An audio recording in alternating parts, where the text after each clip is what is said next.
ang pag-ibig sa mundo.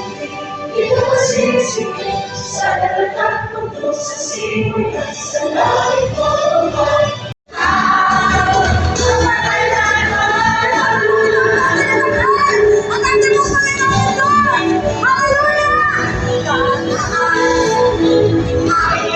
Kung tema nyo na talagang umiikot sa buhay ng ating Panginoong Yesus, above all, ay napakahalaga sapagkat sa buhay natin, sa mundo ito, napakasarap na nandun po tayo, nabubuhay sa gitna ng banal na plano ng ating Panginoong Diyos sa ating Hong.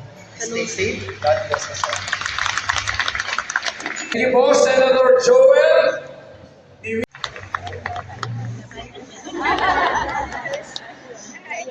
Happy anniversary. Thank the Lord for giving us 40 years of church. God bless you. Suplada.